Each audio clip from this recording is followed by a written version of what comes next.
Hello, my name is Fresh Diamond Inc., and I usually do reviews of just random things on this channel. I have currently 266 followers, and I'm working on monetization. So if you like any of these videos, please smash that like button. It helps me to get on the YouTube algorithm, and it also helps for other people to see my impressions. I have like 30,000 impressions, but nobody clicks the like. So please smash that like button for your boy. Help me out. Now, this video that we're about to watch right now today is about Facebook. Now, back in the day, I used to have Facebook. I used to think it was a good idea to keep in touch with family or keep in touch with people that I haven't seen for a while from high school. And then in the long term, it was a bad idea. Um, but it was a great idea in theory. Um, Facebook is coming out with a new program called the metaverse. Now, the problem with the metaverse that I've seen immediately off the bat before even watching this video was, let's bring it back. When these guys made their millions off of whatever avenue they did, be it computers, electric cars, or space travel, they all made their money in different venues and then came together to like kind of like make it happen in other venues and then make them billionaires. I think this is like a checklist off their billionaire list, like of accomplishments, because now they're trying to monetize the internet. And the only thing bad about trying to monetize the internet is it won't be readily accessible for everybody anymore. So you know how like everybody can show you clips and stuff like that. If you're not a part of the metaverse, if this does go through, you'll be ostracized in kind of like a George Orwell 1984 situation. Because if the whole diaspora of people come together and say, hey, the metaverse is cool, and then the metaverse goes in and changes the whole dynamic, whole thought process of a whole nation, then I think that's going to cause a lot of problems. But let's go ahead and jump into this video. It goes really in depth. I don't know who the YouTuber was, but I'll put the link in the description down below. Anyways, let's go ahead and dive in. Facebook's new metaverse is terrifying. The metaverse is a new augmented reality where users will live inside a digital universe. A digital universe where you can meet friends, find new people, do business, sell meta-only content, go to church, catch up with your family, travel across dimensions, and even feel virtual objects as though they were real. Ooh. See, in theory, that all sounds great. Already, people are getting married inside the metaverse, businesses are setting up shop in the metaverse, and Snoop Dogg is buying virtual property in the metaverse. And now fans of Snoop Dogg are paying hundreds of thousands to buy virtual land next to their idol. Because we're now at a point where even Snoop Dogg is looking to create his own universe called Snoopverse, with all of this happening inside Zuckerberg's all-encompassing metaverse, where See, it seems like a video game. It seems cool. I feel like we've been indoctrinated to this idea since 2017 when Modern Warfare came out, and you could not play that game without a headset or interaction with other people. So that kind of set the foundation for the metaverse to even get spoken of. And then years later, now that's just common, us to have a headset and talk to each other playing video games. If you realize there's not a lot of first person shooters or first person anything besides Skater XL and maybe Mario, but let me know down in the comments what you feel about that. what you see, hear, and feel is entirely controlled by Mark Zuckerberg. This is a gigantic process that Russell Brand refers to as the colonization of consciousness. Because Facebook is doing everything it can to create a monopoly on human existence, where society and culture is imported into a universe run by a megalomaniac. This Exactly like 1984. If you read that book, this is like the crazy plot in real life being played out. I don't know what happened. I don't know who thought this was funny, but yeah, It's the whole plot of 1984 set in reality, but instead we're having a virtual, like a whole new experience. And I wonder if like one day we're gonna get like the virtual goggles like glued to our face permanently. That kind of sucks. This all may seem like some sort of gimmicky marketing. It may seem impossible. I mean, how on earth could a social media company create their own universe? At least these were my first thoughts. But after making a video on the metaverse, I began to find out more and more about the absolute insanity of the metaverse. It became very clear to me that this is a project more evil than I could have possibly imagined. And here's why. Mark Zuckerberg's expansion into the metaverse comes as other billionaires are venturing into new realms. As Jeff Bezos and Elon Musk expand into space, Zuckerberg is expanding his monopoly into human consciousness. Exactly, because that is the last untapped field that has been monetized. No one has been able to monetize the human consciousness or the internet as of right now. Now, Facebook is already the 8th biggest company in the world, with control over 2 billion users worldwide. Facebook alone already has 5 times the amount of active users than any other social media company.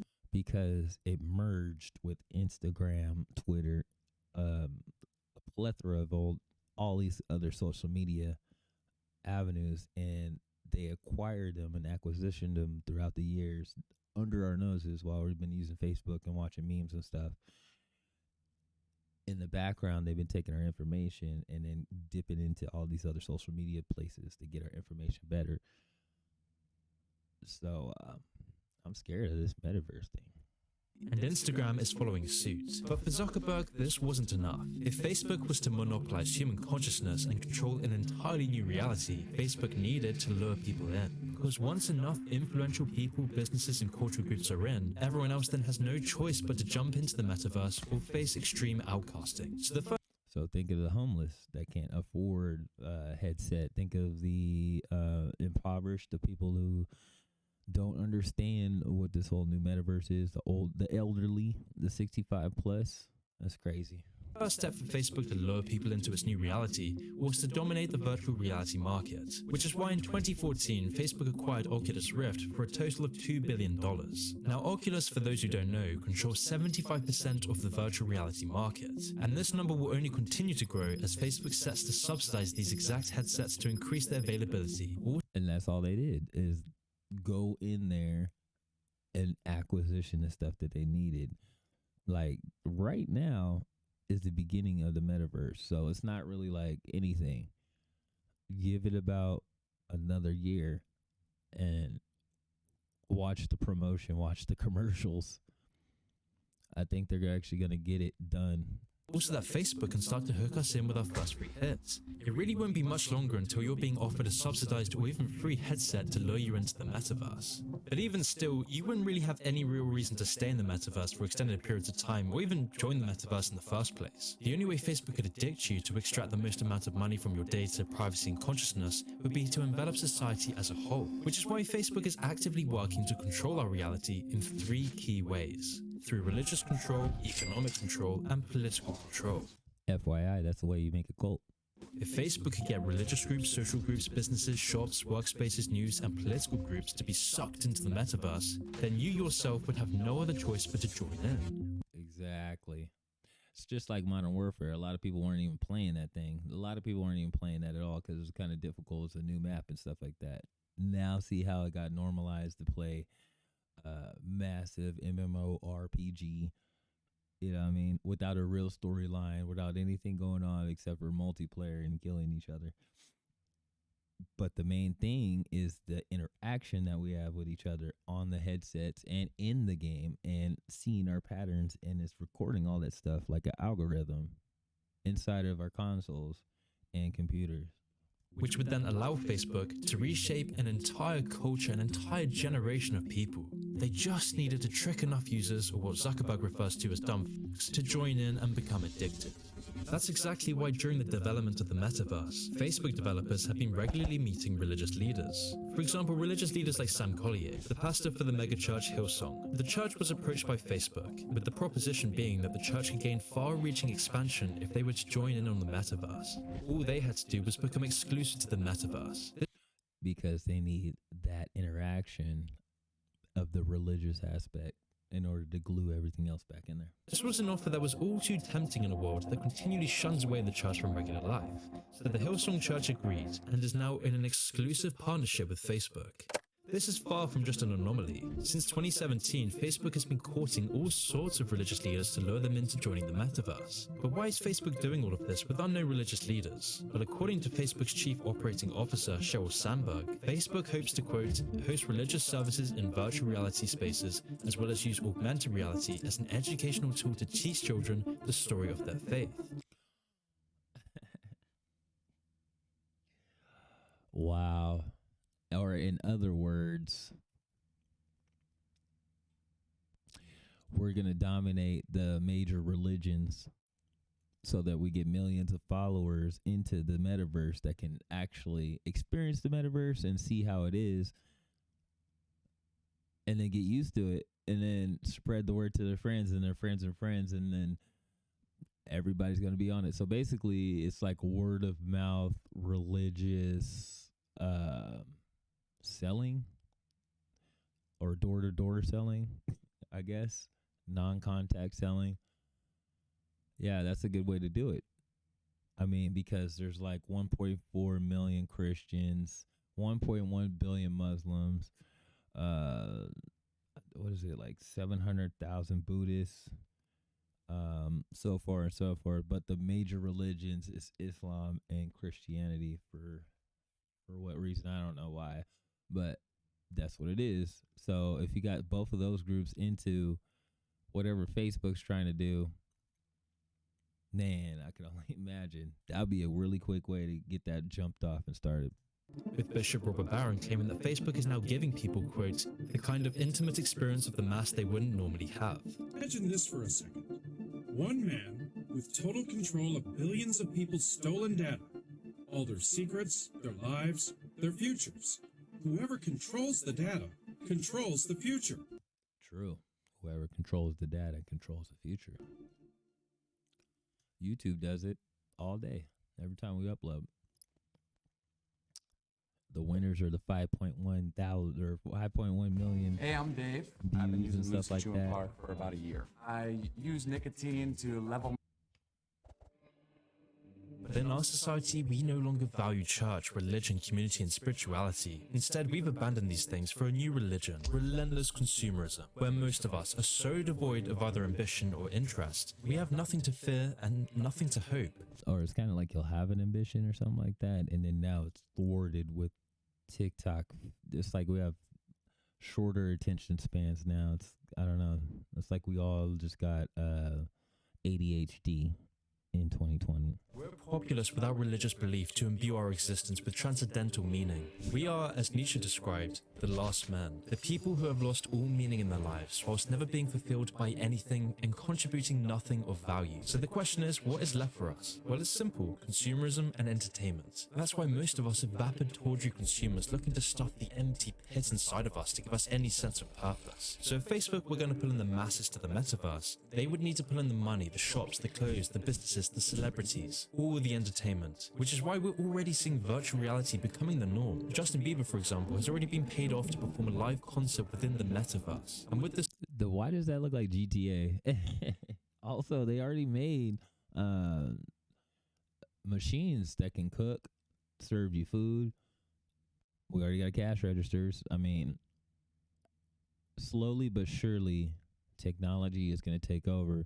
But what is going to happen to the human body? What is going to happen to the consciousness? This concert, investors have been eagerly buying up online concert venues. It's why Louis Vuitton, Gucci, Burberry, and all these other major clothing brands are buying up NFTs in the metaverse. Dolce & Gabbana have just sold their own high-end fashion for a record $6 million in the metaverse. An NFT, a non-fungible trade. You can't touch it. You can't feel it. It's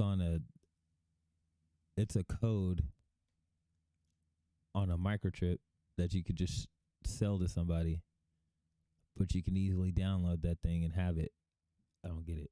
Metaverse. And investors are now buying up shopping malls, properties, all within the metaverse, because experts are now predicting that the metaverse will foster a brand new flourishing economy. And this isn't just something in the far future, this is happening in a matter of years. And it's no joke, because it means the real world economy will be subsumed by the virtual. And now this may not seem all too bad, until you ask yourself, how does Facebook benefit from any of this? Well, Facebook will have total power. Facebook will dictate the brands that are sold, the small businesses run, the land you own, and the sites you see. And they won't even worry about money because they're making the virtual currency and then they're making money off of people using it. So it's horrible. Which means Facebook could choose to ban you for whatever reason it deems fit. Like Facebook could literally control the value of your business through its advanced algorithms. Like if it's really going to be a society, how you going to get rich? How you going to even do the stock market? How you going to do any of that without Facebook touching it? And if you don't believe me, Facebook is already engaging in this sort of activity as I speak. Facebook is using Centra to track its users not just on Facebook, but across the entire internet. Centra tracks different profiles that a user visits, their message recipients, their linked accounts, the pages they visit. It then centralizes all of this information within its databases. Facebook then uses this with its other program called Tasks, which allows Facebook's censorship team to communicate with other big tech firms so that they can coordinate censorship across all platforms. This means that there's a lot of small tech companies that build up Facebook as a whole. They're like a bunch of mini little nanobots that build up Facebook. That's crazy. Facebook can control businesses not just within Facebook, but across the entire internet. The Tasks platform allows Facebook employees to communicate about projects they're working on together. That includes Facebook's censorship teams, including the so-called community well-being team, the integrity team, and the hate speech engineering team, who all use the Task platform to discuss which individuals or hashtags or websites to ban. And what's Yeah, exactly. Instead of having a litigation or a way to do it, they just ban it because they said it violates. more is that through all of this tracking, Facebook has gained unparalleled amounts of your personal information. This is why we've all had that weird experience when our devices try to sell us products after merely just talking about it with friends and family. Toys All the are time. what I'm the most interested in right now. If I were to buy something right now, it would be dog toys. First website up. Oh my God! It's right there. Right. Social media is now so effective at modeling and categorizing our behaviors and predicting what we're likely to buy next that companies like Facebook already know our interests before we've even typed it up. But just imagine what this means for the metaverse. When you Exactly. You need to get bombarded with everything you want, and then it's gonna be like, it's gonna cause that need, and then it's gonna create a hole. Like you need that in order to be functioning, especially if you you're go in shopping in the metaverse. metaverse, when you go to concerts, when you meet your friends in your virtual Yeah, houses, you can go to Justin Bieber concerts. You can talk when your to entire people life in and all your house, interactions are being fed into an algorithm that that exploits fulfill you. it. This is a recipe for have money in there. So disaster. Instead of just going to a Justin Bieber or So imagine if everybody had to live in GTA 5. That's exactly what the metaverse would be. It'd be GTA 5, and there'd be no update for hella years. People are gonna go crazy. Anyway, let me know if you like this video. We'll do some more stuff like this, some more interesting things. Smash that like button, help me get on that YouTube algorithm, and let me know what else you want me to react to down below, or you can hit me up on any of my socials right here. All right. Thank you for watching, and